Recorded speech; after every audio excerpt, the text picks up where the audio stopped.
You think that stale vanilla crescent dunked in MSG broth holds ancient wisdom? Let's autopsy this culinary lie like a frog in a high school biology class. Those mystic messages invented in 1914 when Makoto Hagiwara, a Japanese gardener fired for being TOO Japanese at the San Francisco Japanese Tea Garden, started stuffing Bible verses in senbei crackers. Fast forward to the Roaring '20s, when every white banker in California wanted chop suey and a side of exoticism with their racism. Enter one Keijiro Akita, a Kyoto immigrant working at LA's Japanese tea room who couldn't legally OWN property, so he stuffed lottery numbers into broken crackers and sold them next to dirty sheets at his brother's Chinese-themed laundry. History's greatest cultural three-card Monty. Americans wanted cheap Confucius cosplay, Japan had cookie tech, and actual Chinese immigrants were too busy building railroads to give a damn. This is the same energy as TikTok influencers selling bottled tap water blessed by Tibetan monks who turn out to be Steve from Akron, wearing a bathrobe. Hagiwara's original fortunes quoted Lincoln and Longfellow, but white people kept complaining the vibes were off. So they slapped on garbage like you will find happiness with a new love, which, coincidentally, is the exact phrase my ex-wife Karen carved into our divorce papers with a butter knife after finding my research receipts at the Bunny Ranch. Real ancient tradition.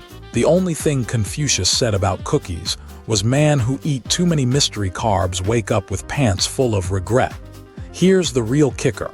Japan called Fortune cookies American crackers until the 1980s. Chinese restaurants only adopted them because GIs came home from WW2 Tokyo brothels demanding those sweet prophecy thingies, forcing actual Chinese chefs to outsource production to, wait for it, Walter Dakin's non-unionized Brooklyn factory run by Italian mobsters. The Weissman Fortune Cookie Company still operates there today, pumping out 60,000 omens an hour next to a literal landfill. So next time you crack open that diabetes tube and read advice is like snow, the softer it falls, the longer it dwells. Remember, that wisdom was machine-stamped by Tony Two Fingers between racketeering charges and a Sbarro's calzone break. We don't worship these lies because they're profound. We crave them because humanity is a raccoon pawing at a glittery gum wrapper, convinced it's a secret treasure map. And that is why my dating profile now says looking for someone to ignore horoscopes with me. Meanwhile, across the bay in Angel Island's detention barracks, America's favorite re-education camp for Asian immigrants until 1940, a Japanese sushi chef named Makoto Hagiwara was busy answering history's greatest question. What do you get when you cross xenophobia with culinary plagiarism? It's not a punchline. It's a 50 billion cookie industry founded on the bone-chilling charisma of U.S. racism. Hagiwara got detained for the crime of Czech's notes, carrying suspicious horticultural samples, while white botanists were literally looting entire ecosystems from Asia.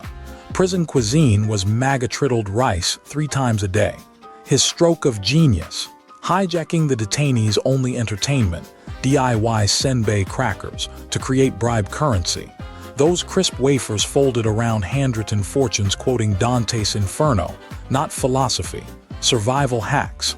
He traded them to guards for extra blankets. A dozen, Confucius say gird thy loins for disappointment, could buy you 5 minutes in the January sun. He did get released, not because of the cookies, because his landscaping skills were needed to rebuild San Francisco's Japanese tea garden after the 1906 quake. Think of it as America's first unpaid internship. Do this or get deported back to your Hiroshima slums. The garden's owner, some plutocrat who collected Asian artifacts like Pokémon cards, forced Hagiwara to mass-produce the cookies as the exotic dessert. Because nothing says authenticity like imprisoned talent handcrafting lies for rich people nibbling cucumber sandwiches. The OG fortunes, dark, dank, real. Detainees scribbled Angel Island poetry onto them. Brutal stuff. Why not swallow lumps of metal and be done? Swapped out for white-approved Hallmark drivel like, your smile will brighten cloudy days. If that's not cultural gaslighting, I don't know what is. Now beachside psychics charge $300 an hour for the same Fortune Cookie filter Hagiwara used as a bargaining chip to not die of hypothermia. By 1915, Hagiwara's operation was pumping out 100,000 cookies a week from the tea garden, while former Angel Island detainees worked the assembly line for 2 cents an hour. It's the ultimate immigrant paradox: bake the colonizer's myth or starve. Today's equivalent: pretending K-pop was always meant for Walmart playlists, while BTS's choreographer does freelance gigs for Shane sweatshop ads. When Hagiwara dropped dead of lead poisoning, pro tip: licking lead-based ink to seal handwritten fortunes has consequences. His family inherited the recipe. And the trauma: the tea garden owners kept 500% of profits until the 1947 Supreme Court ruling that FUN fact changed nothing. Those little brown machines you love, they're just edible receipts for systemic theft. Eat up, kids. Wait, what about the Chinese part? Oh, literal ZER0. Hagiwara even sued multiple Chinese restaurants for recipe infringement in 1924. The judge, a man who probably thought Lao Tzu was a cocktail ingredient, dismissed it as Oriental mimicry squabbles. The court transcript vanished. Coincidentally, the same year San Francisco's Chinese consulate burned down in a mysterious electrical fire.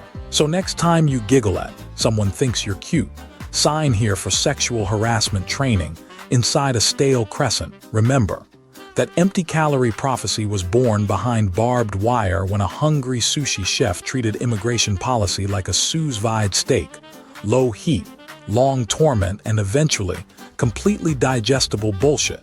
Paper Fortune crinkles open with the sound of 1,000 lawyers suffocating in irony. Behold 1958. New York's Chinatown erupting in a dumpling-scented tantrum as 37 allegedly authentic Chinese restaurants try suing Wonton Food Inc. over Fortune Cookie cash. Delicious wrinkle: none realized Hakiro Hagiwara's crypto-bro great-grandnephew now held the patent. This would be like Ukraine demanding Nintendo pay reparations for Tetris while using a bootleg version coded in Elon Musk's garage. America's cultural appropriation playbook remains unchanged. Colonize, monetize, TwitterX trademark the receipts. Enter stage left, the courtroom circus. Wonton's legal representative, a human stain who thought dim sum meant dim lighting, declared Fortune Cookies American as apple pie. Minor hiccup: apple pie was stolen from Britain, just like Benedict Cumberbatch's entire accent. Plaintiffs retaliated by waving Confucius quotes like NFT screenshots. Tragically, they forgot Confucius' greatest wisdom: man who bring ancient philosopher to intellectual property fight gets metaphorically teabagged by capitalist hyenas. The judge called recess to consult historical records. Aka mainline 3 martinis and debate sweet and sour pork vs. lo mein on his Postmates manifest. But behold the rancid crescendo. To claim victory, these restaurants had to prove Fortune cookies were traditionally Chinese. Let that marinate, forcing a culture to authenticate colonization's fanfiction to receive compensation. That's the legal equivalent of requiring Lin-Manuel Miranda to perform Hamilton in Pig Latin for Broadway residuals. Verdict: manufacturers own the concept because, hold your soy sauce, the cookies weren't Chinese enough. Cultural erasure as corporate strategy reminds me of my third divorce when Karen claimed our marriage wasn't legally binding because our vows were spoken near a spirit Halloween. Alimony denied. Post-trial America treated Fortune Cookies like Elon treats Twitter algorithms: absurdly profitable and morally bankrupt. Wonton CEO celebrated releasing Mao Zedong's mystery flavor. Hints of cinnamon betrayal predicting capitalism's collapse between 6-month subscription payments. Ironically, Joe McCarthy superfans gobbled them up while accusing their toasters of communist sympathies. Meanwhile, actual Chinese bakeries crumbled like stale almond cookies, their chefs exiled to food courts explaining Szechuan sauce isn't a new Avengers villain. Final gut punch: by 62, Fortune cash flowed into Vietnamese sweatshops, where 8-year-olds stitched "Made in USA" tags onto paper prophecies. None predicted that dystopia. Much like your Amazon Alexa won't warn you she's auctioning your shower singing to Spotify AI. So remember, next time you crack open that hollow sugary oracle, it survived by weaponizing cultural amnesia like Marvel retcons Peter Parker's entire existence. You're not paying for wisdom. You're funding generational farce wrapped in MSG, real fortune. Congrats! You financed late-stage capitalism with cookie crumbs. Your prize: existential dread and a 3-star Uber rating. But the real MSG-flavored madness hit when Langley realized sugar-coated propaganda could bypass iron curtains faster than a vodka-fueled cosmonaut. 1966. CIA codenamed Operation Sweet Fortune dropped not freedom fries but democracy cookies into Hong Kong bakeries, each strip printed with your lucky numbers. 7/20, 1969. Alongside Confucius-adjacent gibberish like "A leap for mankind tastes better with ranch dressing." When Neil Armstrong stepped onto lunar regolith, every KGB asset from Hanoi to Hamburg facepalmed, realizing Americans weaponized dessert to spoil the biggest reveal since Jesus' resurrection. Of course, the Pentagon played this dumber than NFTs. They hired ex-Walt Disney animators, fresh off explaining racist crows to Congress, to draft astrofortunes. Imagine opening your post-massage cookie to "The eagle nests on the moon's bosom while the bear weeps in Siberia," printed above a Mandarin hotline number for defectors. Spoiler: that number routed straight to a Reno bowling alley where a hungover agent named Clive misplaced 300 grand in black ops funds betting on duckpin tournaments. Meanwhile, LBJ demanded Confucius sayings be more Texan. Q fortunes rewritten as "a wise man grills his enemies with indirect heat," and many s'mores require one big stick. Covert Viet Cong napalm references that made McNamara chuckle between existential crises. Employees at San Francisco's one-ton Fortune Park reported forklifts of moon landing victory cookies, stamped with expiration dates. July 21, 1969. Because nothing screams psychological ops like predicting celestial events between reminders to reincarnate as a parking meter.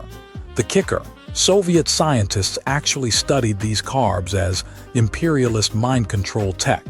Moscow's top linguists spent 18 months decrypting "You will meet tall, dark stranger," until realizing it was just a Dostoevsky fanfiction prompt. Meanwhile, Bangkok street vendors got rich selling CIA truth cookies, laced with enough LSD to make Timothy Leary advise moderation. The only casualty: a Malaysian minister who declared war on Brunei after his dessert promised new lands await the bold.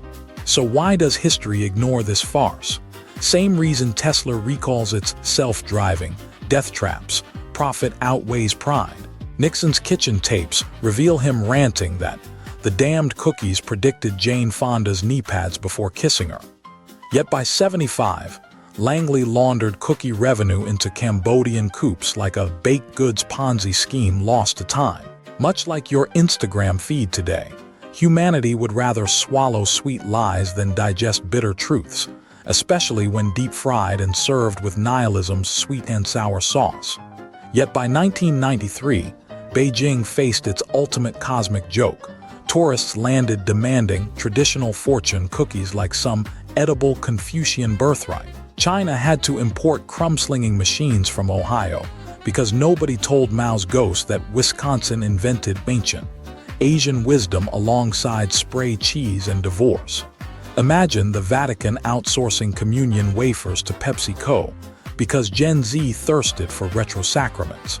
The Cultural Revolution's architects spun in their graves so fast they could have powered Shanghai's grid for a decade.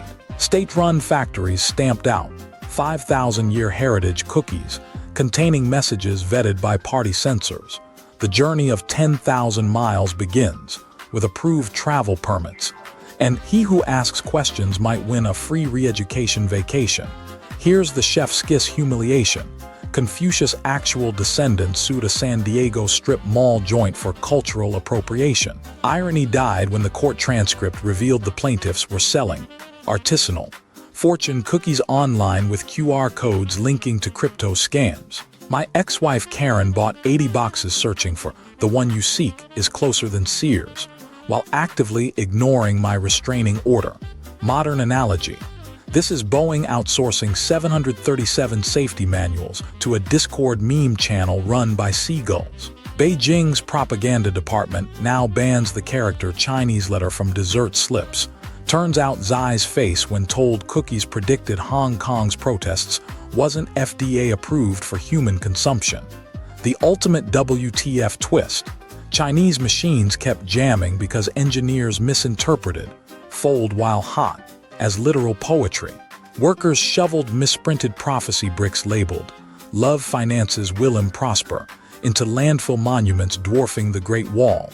Archaeologists in 2090 will carbon date this layer as humanity's shame strata, right between reality TV relics and thoughts and prayers Hallmark cards. So what's the lesson? We'll commodify anything, even lies, if the profit margin eclipses dignity. Rome sold bottled gladiator sweat. We've got blockchain fortune NFTs promising your Singularity Ascension coupon. CTA. Go to fortunecookies.com/sucker for 40% off limited edition AI-generated wisdom packs. Today's special. This message will self-destruct along with your credit score.